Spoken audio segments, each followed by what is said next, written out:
Health insurance നിങ്ങൾ എടുക്കുമ്പോൾ നിങ്ങൾ ഓൺലൈനിൽ വഴി ഹെൽത്ത് ഇൻഷുറൻസ് പോളിസീസ് എടുക്കുന്നതിനേക്കാൾ ബെറ്റർ നിങ്ങളുടെ നാട്ടിൽ നിങ്ങൾ നേരിട്ട് അറിയുന്ന, അറ്റ്ലീസ്റ്റ് നേരിട്ടല്ലെങ്കിൽ നിങ്ങളുടെ ഫ്രണ്ട്സോ ഫാമിലീസ് മെമ്പേഴ്സിനോ ആർക്കെങ്കിലും നേരിട്ട് എന്താ പറയുക, നമ്മുടെ ഒരു ആവശ്യത്തിന്, നമുക്കൊരു അത്യാവശ്യം ഒരു ഹോസ്പിറ്റൽ കേസ് വന്നു കഴിഞ്ഞാൽ ഈ പറയുന്ന ഓൺലൈൻ വഴി ചെയ്തു കഴിഞ്ഞാൽ ഉണ്ടാകാവുന്ന ചില ഉണ്ടാകും എന്നല്ല ഞാൻ പറയുന്നത്, ഉണ്ടാകാൻ സാധ്യതയുള്ള ചില പ്രോബ്ലംസ്, നമുക്ക് ക്ലെയിം ശരിക്കും പ്രോപ്പറായിട്ട് വർക്കൗട്ട് ചെയ്യാൻ പറ്റില്ല, അല്ലെങ്കിൽ അവിടെ പോയിട്ട് ക്യാഷ്ലെസ് ക്ലെയിം കിട്ടാണ്ട് സാഹചര്യങ്ങൾ വരും.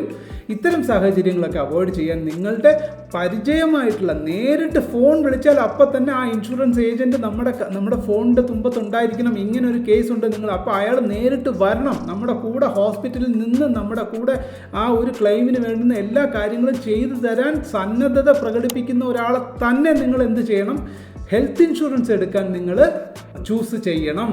ഇത് വളരെ ഇമ്പോർട്ടൻ്റ് ആയിട്ടുള്ള ടോപ്പിക്കാണ്. നിങ്ങൾ ഒരിക്കലും മിസ് ചെയ്യരുത്. അറിഞ്ഞുകൂടാത്തവർ ആരെങ്കിലും ഉണ്ടെങ്കിൽ, അല്ലെങ്കിൽ നിങ്ങളുടെ മറ്റുള്ള ഫ്രണ്ട്സിനോടൊക്കെ ഉണ്ടെങ്കിൽ നിങ്ങൾ തീർച്ചയായിട്ടും ഷെയർ ചെയ്യണം. ഇതിനർത്ഥം നിങ്ങൾ ഓൺലൈൻ വഴി എടുക്കുന്നത് തെറ്റെന്നോ അത് ചെയ്യാൻ പാടില്ല എന്നോ ഒന്നുമല്ല ഞാൻ പറഞ്ഞു വരുന്നത്. ഞാൻ പ്രാക്ടിക്കലി ഇത് എനിക്ക് നേരിട്ട് അനുഭവമുള്ളൊരു കാര്യത്തെ പറ്റിയാണ് ഞാൻ നിങ്ങളോട് ഈ പറയുന്നത്.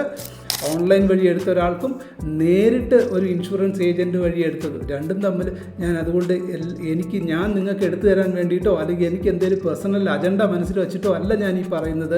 നിങ്ങൾ ഏത് നാട്ടിലാണോ, നിങ്ങളുടെ നേറ്റീവ് എവിടെയാണോ, അല്ലെങ്കിൽ നിങ്ങളുടെ കൂടുതൽ ഇൻഫ്ലുവൻസ് ഏരിയ എവിടെയാണോ അവിടെ നിങ്ങൾക്ക് ആരെയാണോ നിങ്ങൾക്ക് ഏറ്റവും അധികം സ്വാധീനം നിങ്ങൾക്ക് ചെലുത്താൻ കഴിയുക, ആ ഏജൻറ്റിനെ തന്നെ നിങ്ങൾ സമീപിക്കുക.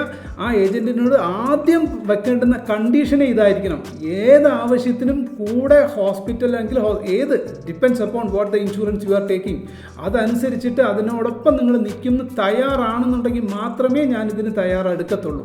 പിന്നെ അടുത്തൊരു പോയിന്റ് എന്ന് പറയുന്നത്, പഴയ കാലം പോലെ ഇൻഷുറൻസ് നിങ്ങൾ 5 ലക്ഷത്തിനും 10 ലക്ഷത്തിനും ഒന്നും ഹെൽത്ത് ഇൻഷുറൻസ് എടുക്കരുത്. സെക്കൻഡ് പോയിന്റ്, എടുക്കുമ്പോൾ ഫാമിലി ഇൻഷുറൻസ് എടുക്കാൻ ശ്രമിക്കുക. ഫാമിലി ഇൻഷുറൻസ് കുറഞ്ഞത് 1 കോടി അല്ലെങ്കിൽ 2 കോടി നമുക്ക് ഇൻഷുറൻസ് ക്ലെയിം ലഭിക്കുന്ന ഇൻഷുറൻസ് എടുക്കാൻ നിങ്ങൾ ശ്രമിക്കുക. That is very important lesson. So ഇത് രണ്ടും നിങ്ങൾ കീനായിട്ട് മനസ്സിലാക്കുക. കാരണം ഇപ്പോഴത്തെ ഏറ്റവും വലിയ ഒരു മനുഷ്യനെ ഏറ്റവും അധികം അയാളുടെ ജീവിത സമ്പാദ്യത്തെ മുഴുവനും നശിപ്പിക്കുന്നത് ഒരു ചെറിയ അസുഖം മതി.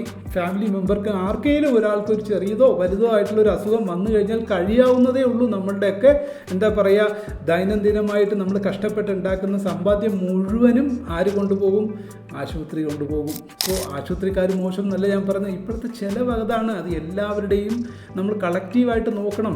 നമുക്ക് എന്താ പറയുക, ചിലവ് കുറഞ്ഞിടത്ത് നമുക്ക് സൗകര്യങ്ങൾ കുറയും, സൗകര്യങ്ങൾ കുറഞ്ഞിടത്ത് നമുക്ക് നല്ല ട്രീറ്റ്മെൻറ്റ് ലഭിക്കുന്നില്ല എന്നുള്ളൊരു തോന്നലുണ്ടാവാം. സോ ഇതിനെല്ലാത്തിനെയും കോമ്പൻസേറ്റ് ചെയ്യാൻ വേണ്ടിയിട്ട് നമ്മൾ എപ്പോഴും എന്തായിരിക്കണം, നമ്മൾ മസ്റ്റായിട്ടും നമ്മൾ ഒരു ഹെൽത്ത് ഇൻഷുറൻസ് നിർബന്ധമായിട്ടും എടുക്കണം. പക്ഷേ ആ ഹെൽത്ത് ഇൻഷുറൻസ് എടുക്കേണ്ടത് ആരുടെ അടുത്തായിരിക്കണം? നമ്മൾക്ക് വളരെ ഇൻഫ്ലുവൻസ് ചെലുത്താൻ സാഹചര്യമുള്ള ഒരു വ്യക്തിയിൽ നിന്നായിരിക്കണം എടുക്കേണ്ടത്. വ്യക്തി മീൻസ് വ്യക്തിയല്ല, വ്യക്തി ഏത് നല്ല ഇൻഷുറൻസ് കമ്പനിയാണോ നോക്കുക, അതിനോടൊപ്പം ആ വ്യക്തി അക്സസിബിൾ ആണോ നോക്കുക. ഇത് രണ്ടുമാണ് ഇമ്പോർട്ടൻറ്റ് പോയിന്റ്.